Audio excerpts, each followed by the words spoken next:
It's a beautiful day, full of opportunity. So, who's coming?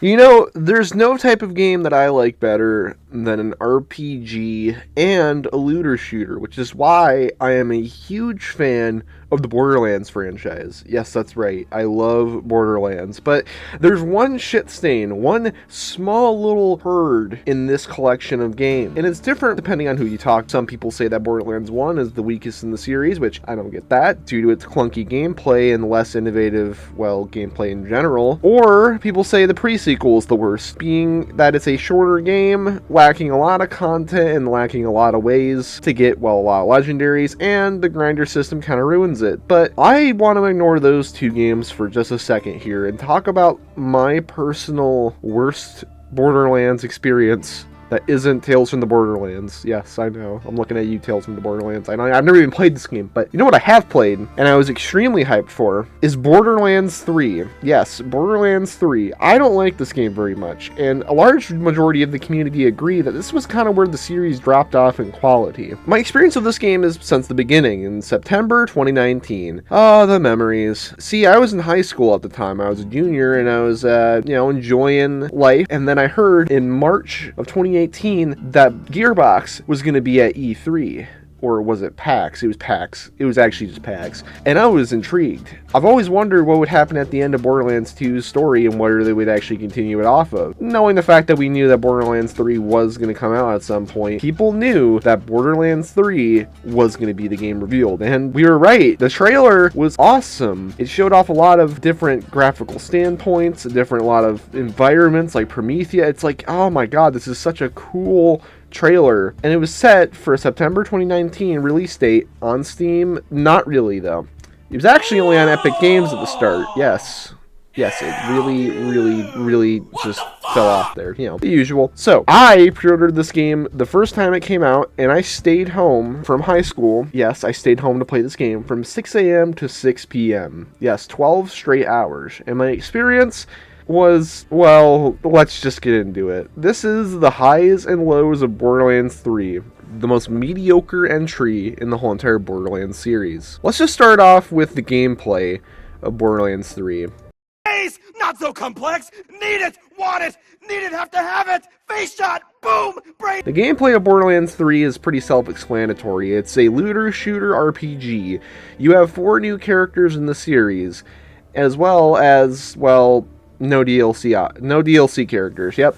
This was the very first change they actually revealed, that there were going to be no DLC Vault Hunters in the game. Basically just a Vault Hunter, if you don't know what Borderlands is. Basically, it takes place throughout multiple planets, the main one being Pandora, where these 4 characters, the Vault Hunters, have to find vaults across the galaxy, all the while being, harassed by the villains of the story. We'll get to that later, because I have some very, very harsh things to say about it. But the gameplay in itself in Borderlands 3 is pretty good. I would say it's actually pretty awesome, in my opinion. The gameplay in this game is fun, to say the least. It's like Borderlands 2, but it's got a lot more content when it comes to cooperative and single-player play. You've got a few different gameplay modifiers. You've got cooperative or competitive mode. You could either get separate loot in cooperative play and be able to share loot, like let's just say a legendary drop in Borderlands 2. You would have to fight your friend over that, and then you would go see him the next day and push him off a cliff. But in Borderlands 3, you don't have to do that. Instead, the loot is separated between all players in the game in cooperative mode. Or you can play on competition mode, which is the classic Borderlands experience, and these provide a good experience for both casual and returning players of the Borderlands franchise. However, I usually go for whatever. I play solo, so yeah, this doesn't count for me. The 4 characters in the game are some of the most unique Vault Hunters in the entire series, but I will admit they do lack a bit of something that I will go over in the next act. But the 4 Vault Hunters in this game are as follows. You've got Zane, which is known as the Operative. Zane Flint. Yes, Flint. If you know anything about the Flint family in Borderlands, you know that these guys, there's a trilogy of Flints. It's a family. And it's so good to see a character that is canonically the brother of the first boss in Borderlands 2. And he even mentions it in his writing. I'd say Zane is probably the best character. Dear Found a package full of heads outside camp today.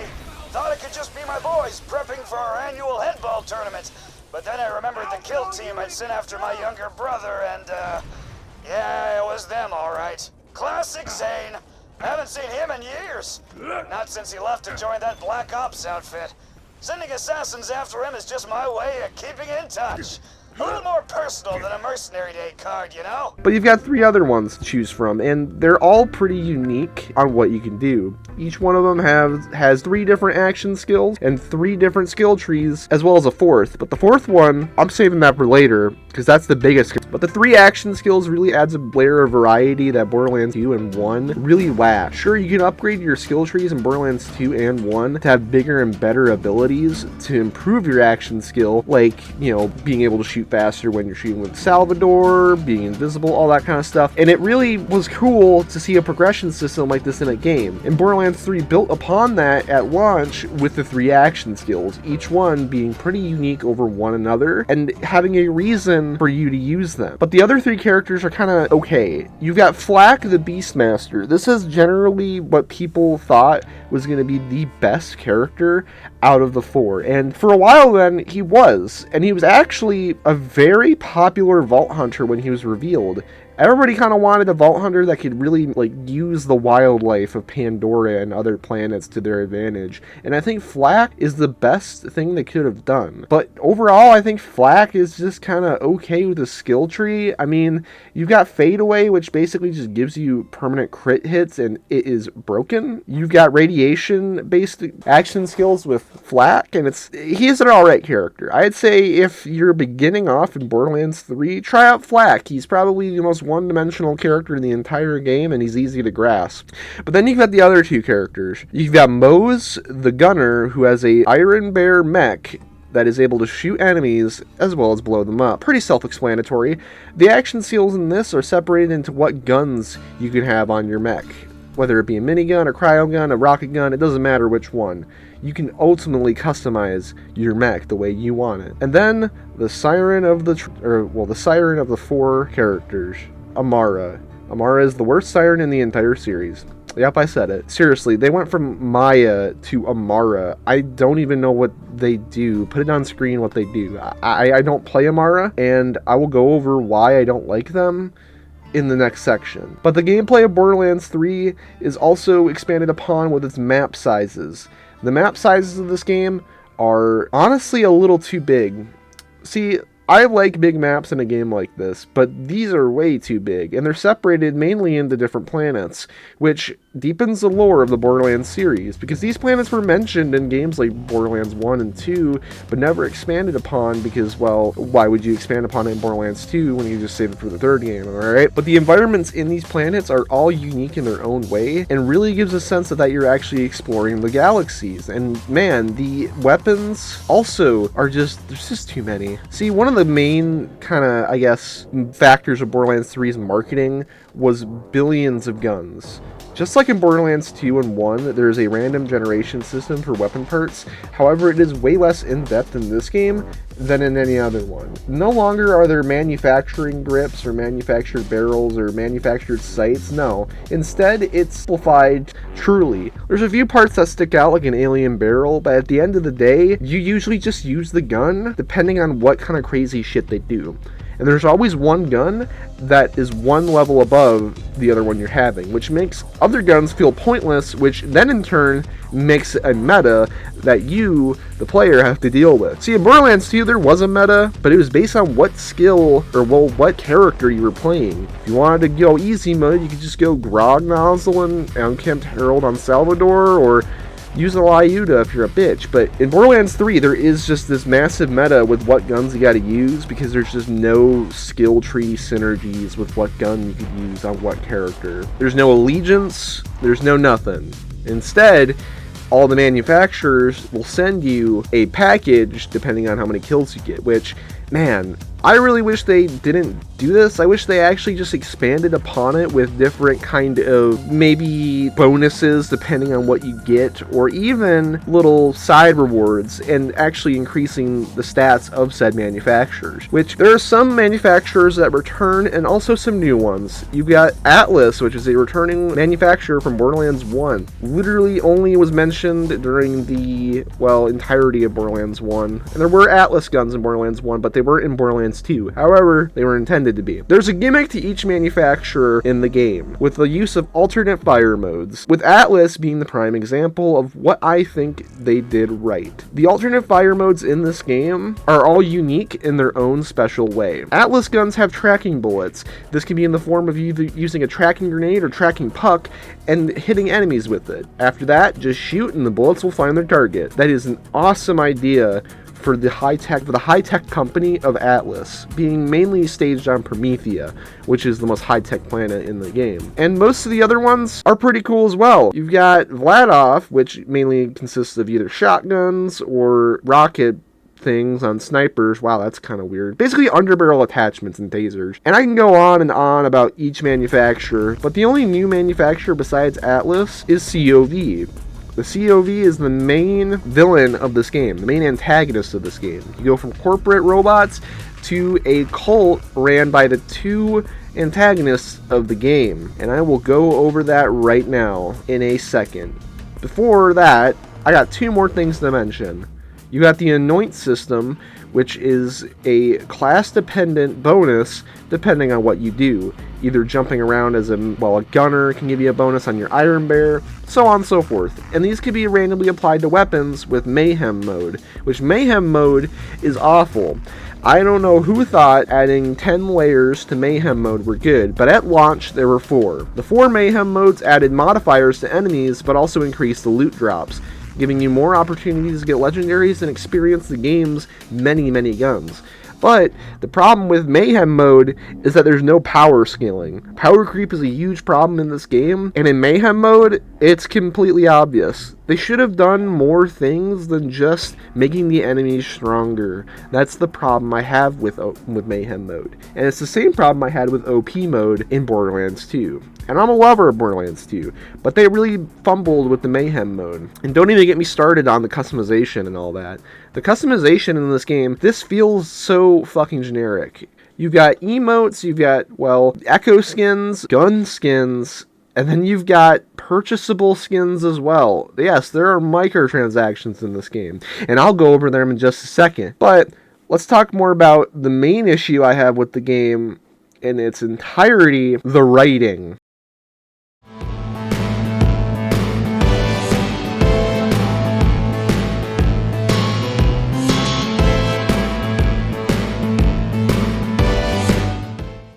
Oh my god, where do I begin with this game? You see, I'm going to put an image on screen, a meme on screen of a Steam review. This is all you gotta know about the writing before we get into this. Yes, this is an actual review. The dialogue in Borderlands 3 is god-awful, which wouldn't be an issue in a game like this. Borderlands is a humorous franchise. It's supposed to be funny, but the thing is with this game and its antagonists, they are some of the most bland and unoriginal antagonists in the entire series. You go from a villain like Handsome Jack or Commandant Steele or the Sentinel, basically just these really well-written villains that have backstories that are interesting and have depth to them. And then you have the two antagonists in Borderlands 3, Troy and Tyrene Calypso, the two leaders of the Children of the Vault, who think that they are gods and own all the vaults in the galaxy. Now, that is a cool idea. Having two sirens in the game that are gods, that's great. Problem with it is the writing of Borderlands as a series. It makes no sense. See, in the Borderlands franchise, it's always been said that there are only 6 sirens in the entire galaxy, and here are the ones in the game. You've got Lilith, Commandant Steele, Angel, Amara, Maya, Tyrene, which makes 5. But you're also forgetting one more thing. Ava and fucking Tannis somehow become sirens. Now, I know you might be wondering, who's Ava? And that's a good question. Ava is the most annoying character in the entire series. Yes, more annoying than Claptrap. And that's the main problem I have with the writing, is this little fucker right here makes this game unbearable. The game constantly has this writing style of just being annoying for the sake of being annoying. I swear to God, that's how it feels sometimes. And I'm glad that the creator of the story got fired, because this story is abysmal. Get this. So, Troy and Tyrene Calypso are the daughter and son of a man named Typhon DeLeon, the very first Vault Hunter, who originally caged Tyrene because of the world. And also, Troy is just a parasite, but for some reason, get this, Troy's a siren as well. Yes. Remember how I said there were only 6 in the game, or in the entire franchise? Well, now there's 7. Makes no sense, right? Yeah, it doesn't make any sense. But that's not the part I'm worried about. I could care less about a video game story, as long as the gameplay is great. And the gameplay in Borderlands 3 is serviceable. But Jesus Christ, I gotta make it an exception for Borderlands 3, man. This game and its dialogue is awful. It's either way too, I guess, millennial humor-ish, with streamer humor being the main thing, or just like the most childish jokes of all time. And it really makes it feel like you're getting talked down to by the game. In a sense. Basically, all you gotta know about the writing in this game, it is so bad. It is actually one of the worst writing, basically just anything in the game. Like anything in a video game. This is the worst writing in any video game I've ever seen. By far. The jokes in this game are just not fucking funny. And I know that's subjective, but in Borderlands, I swear to God, the second you start going for millennial humor of like, whoa, look guys, we're streamers. Don't forget to like, subscribe, and fuck my ass. You know, it's just like, this is cringe. Alright, I'm gonna say it. This is cringe. And I know that's kind of a weird word to use, but there's nothing more cringy than feeling like the game is trying to appeal to an audience that it just doesn't get. There's tons of references to simple things like, well, you know, streamer humor being the main one, but also just TV shows that are just like, God damn it. Like the Rick and Morty Easter egg, like, dude, why? I mean, this was before all the Justin Roiland shit, but it's clear that this game was very, very rushed in its writing and also its humor. The humor, I wouldn't even call it humor. It's just fucking annoying, alright? There's a few things in this game that kind of make me laugh, but ultimately, all the characters in this game, except for the ones that are, well, from the other games, have some of the worst writing and some of the one-dimensional character arcs I've ever seen. And there's nothing that shows it more than the 4 Vault Hunters, except Zane. Zane's pretty cool. The 3 Vault Hunters, though, Amara, Mose, and Flack, are so one-dimensional.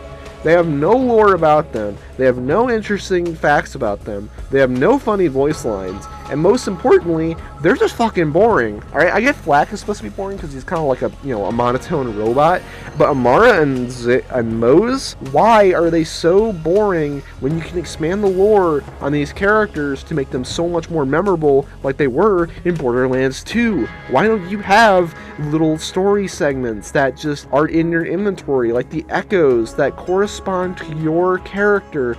But no, instead, you make shitty lore, shitty voice lines for them, and you don't even expand on their character as a whole. And Zane is the perfect example of what they should have done. Zane is one of the funniest characters in this game, unironically. He's the most relatable character, and he's the most tolerable character in the game. The most intolerable character in the game, like I said, is Ava. Ava is basically just an apprentice to Maya, who is one of the most annoying people you would ever meet. If she was a person, I would beat the shit out of her. She is a very young apprentice to Maya that is eager to become a Vault Hunter, which is fine, but she's just so fucking annoying.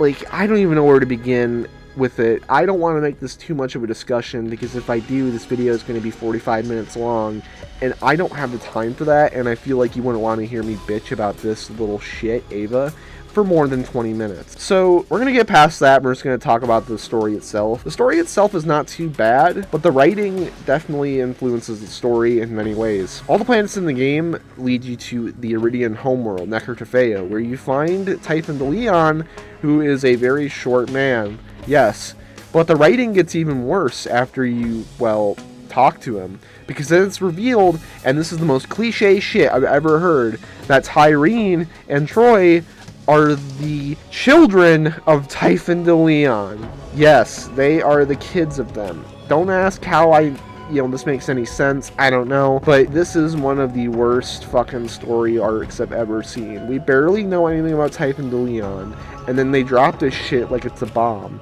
Like, they were the kids of Typhon DeLeon the whole time? Like, I don't care. I don't know anything about Typhon DeLeon, and the antagonists in this game make me want to shove a pencil down my dick. So why would I care if they're the fucking son and daughter of Typhon DeLeon? I'll tell you why they did that, because they couldn't figure out anything else to say about him. He's that fucking one-dimensional and boring. All he does is talk about fucking backham and stupid shit, and it's just not fun, right? The ending of this game is also confusing. Pandora being the Great Vault. That's the entire point of these antagonists, by the way, is to open the Great Vault and get the fucking power from the Vault monsters, which is cool. I really do like fighting all the Vault monsters and actually seeing what is in the vaults, because in Borderlands 2 and 1 I feel like they missed a lot of potential with us actually going into the vaults, and in Borderlands 3 you can go into them and they're pretty cool, and the vault monsters are also pretty cool, being pretty, well, in-depth boss fights as a whole, with, I'd say, Grave Ward being the best one in Eden 6. But that's the main problem I have with the writing, is just that it makes no sense. And most importantly, it makes you try to feel like you're actually, like, supposed to feel shit. Like, oh no, this character that's only mentioned in these small little challenges is dead. Oh no. Like, there's no build-up to these characters dying. And speaking of characters dying, they kill off characters constantly in this game. I don't know why they did this. Granted, I get that it happened with, Roland in Borderlands 2, but that was a tragic death. And a death that really encouraged you to play through the rest of the game to avenge Roland. But in Borderlands 3, Maya just fucking dies out of nowhere. No build up, no nothing. She just dies. And then Lilith dies. Nothing. Literally fucking nothing. No build up, no nothing. I mean, I feel bad for Lilith and Maya because they're two characters from a game that I both like. I really do like both of them. But there's no build up to them fucking dying. Alright, they just die out of nowhere, alright? That's the problem. And that's the main problem I have with the writing. So, let's just stray from that for a minute. That's the main issue I have with the game. The writing is very, very, very unfunny, and the story feels forced with, features. But we're going to be talking about a couple things here that I think ruined this game. That's the DLCs. Let's talk more about them. No! No!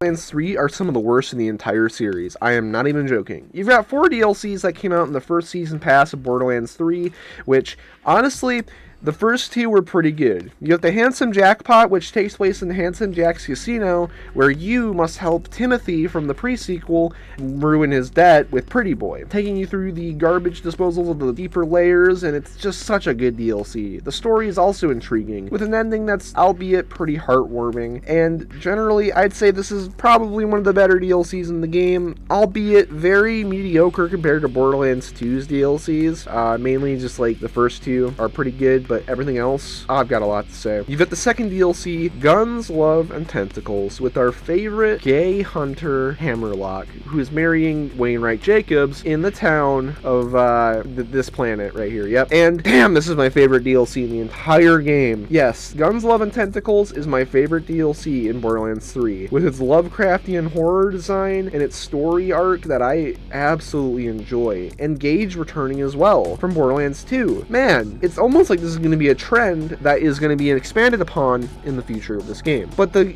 DLC as a whole has so many different things to do, with side quests that give you legitimately good rewards, and set pieces and environments that make player intrigued, as well as hunting quests by Hammerlock that, albeit they're in the base game, but these ones are about mythical creatures like the Wendigo that are absolutely insanely fun. And also, like I said, the Lovecraftian design. You've got tentacle monsters and these 2 lovers that, well, I guess kind of like Rufy, Wainwright Jacobs, and you must help them. So you go into an ancient god who I forgot the name of to actually go in there and kill a Lovecraftian god. That is such a cool fucking questline and DLC ending. I can't get over it. I love Lovecraftian horror. It's one of the best horror mediums in existence. I love Black Ops 3. I love Borderlands 3. Anything Lovecraftian is okay to me. But the ending is also heartwarming, with you marrying Hammerlock and Wainwright in the stomach of the Lovecraftian god. Aww. But then you have the other two DLCs, DLC 3 and DLC 4. DLC 3 is okay, I guess. It's definitely where the quality of DLCs definitely dropped in quality. You've got Bounty of Blood, a Western-themed DLC that takes inspiration from Japanese culture and Western culture, with geisha houses and samurai dojos being in the map, as well as Western aesthetics, like, well, a whole entire group of cowboys called the Devil Riders, which are the main antagonists of the story. I could not tell you anything about this story, though. It is very fucking boring, and it's not engaging. Sure, the gameplay of the story is pretty good, and also the Jacobs lore is also pretty cool, but there's no returning character in this DLC, mainly just new ones, and that's fine and all, but like I said, the story is forgettable as hell. Albeit, though, the environments are pretty cool as a whole.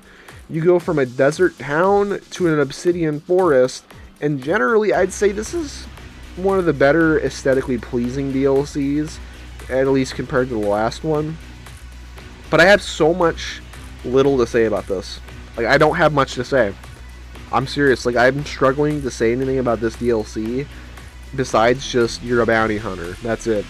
And it definitely feels like you're a bounty hunter because all you do in this is just kill enemies, go to the next area, kill enemies, go to the next area. There's no deep side quests, and the only side quests in this game, or in this DLC, are so tedious that it's not even worth doing it because you don't get anything good from them. And then you've got the last DLC. God damn it. Psycho Krieg's Fantastic Fustercluck. Yes, this is my least favorite DLC in all of Borderlands history. Let's just start off with the premise of the story.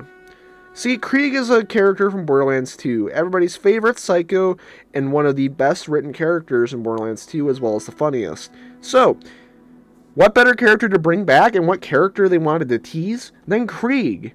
And what better place to go than in Krieg's mind? Yes, Krieg's mind.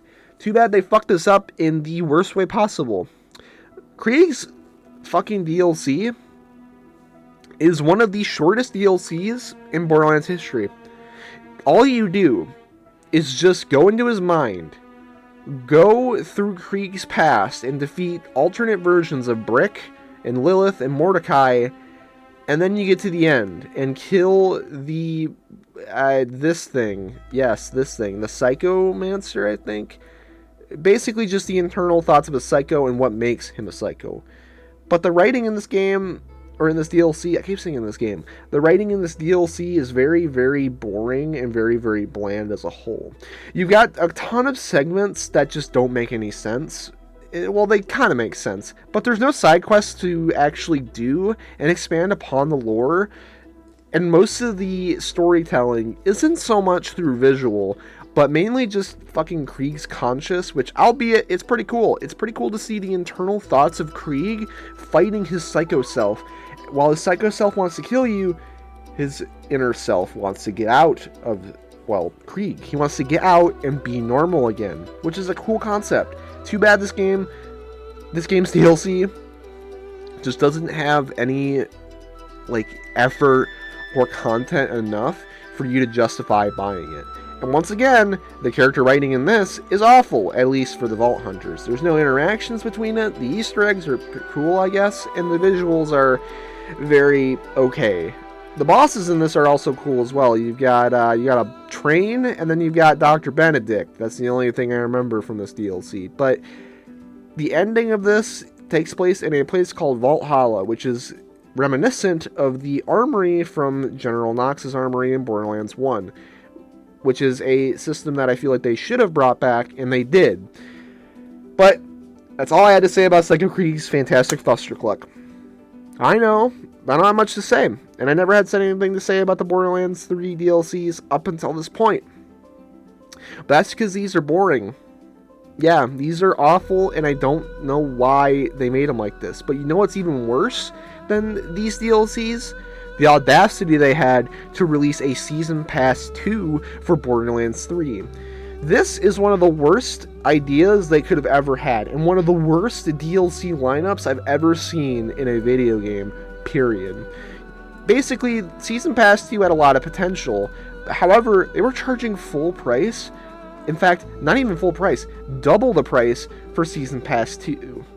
And Season Pass 2, oh boy, what does it have, you might be wondering? And actually, I got the price wrong, it was $30, but this is not worth $30.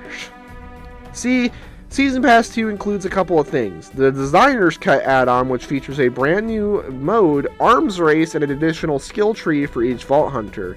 These skill trees are pretty cool, but they're locked behind a $30 price tag. That is fucking evil, and it really cuts off how much you can do with your character and really affects replayability. And Arms Race is a Battle Royale type game mode, but instead of fighting players, you just avoid a storm and go.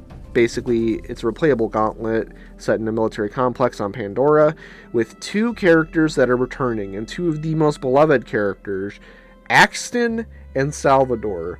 Yes, these characters have really good writing. I really do like the fact that they're in the game, and I really wish that they brought them back in a better DLC, because Arms Race is fucking disgusting. But that's pretty much everything Designer's Cut had. It also came with Director's Cut, which this is the worst thing they've ever made. Yeah. See, Director's Cut is very, very, very small.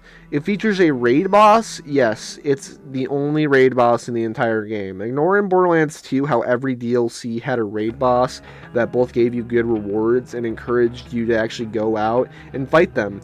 No, instead, there's only one raid boss, Hermivorous the Invincible, which is basically just Vermivorous the Invincible, and it was literally added at the game's end lifespan.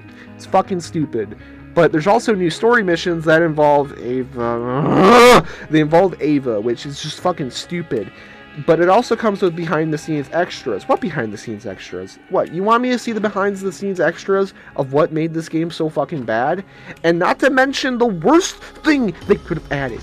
You know what Borderlands 3 didn't need? A battle pass. And that's where the vault card system came in, with you completing weekly and daily challenges to get certain items. That fucking reeks. It's 3 things, as well as skins, I guess. You get multiverse skins of all the characters. That's it. That's all you get. And you might be wondering, wow, that doesn't sound like it's worth $30. Oh, but Gearbox thought it was. And it's just, it bugs me to say this. Gearbox is a terrible company. Yeah. Basically, it's just a lackluster DLC that's worth $30 with things that are just straight up either not worth it or so bad to the point where it's like, why would you buy that? Yeah. That's pretty much everything I had to say about Borderlands 3, though. Borderlands 3 is a roller coaster of emotions and different playstyles. While the gameplay may shine as a perfect example of how a Borderlands game should feel with its advanced movement and also environments, it also shows that writing can definitely affect a game and its quality, with the prime example being this and its terrible writing. And I really do hope when they make Borderlands 4, yes, they're making Borderlands 4, that they improve the writing and they make it less of a drag to play. It also shows how an antagonist can really affect how the game plays and how you want to play the game. It really just makes you feel kind of just cringed, if it makes any sense, with the streamer humor and the millennial humor just being the main frontal part of this game that just automatically ruin it. There's just no content in its writing that makes this game worth playing. I would pick up Borderlands 3 only if it's discounted massively, and if you do get it, only get a few DLCs. In fact, you don't even have a choice. You can't even buy the DLCs separate in this. You have to buy the Season Pass, which is $50. And you just get 2 decent DLCs and 2 shit DLCs. Just wait till this game goes on sale for the Super Deluxe Edition that usually goes on sale for as low as I've seen $30, and just enjoy the gameplay. Try to turn off the dialogue as well. The dialogue's awful. But that's all she wrote. That's everything I've had to say about Borderlands 3. And I thank you for watching, and please leave a comment what you think about Borderlands 3. Tell me what you think about Borderlands as a series as well. I would love to hear from you guys. Hey, post-commentary baloney here. My power shut off when I was recording this, but leave a like and a comment on what you think about Borderlands 3 as a whole. It's a very kind of mixed opinion game, and I really thank you for watching till the very end. If you like this kind of content, please subscribe, as I'm going to be making these videos for, well, a hobby pretty much, and I would really, really like to get you guys more content out faster. Anyways, thanks for watching, and I'll see you in the next video.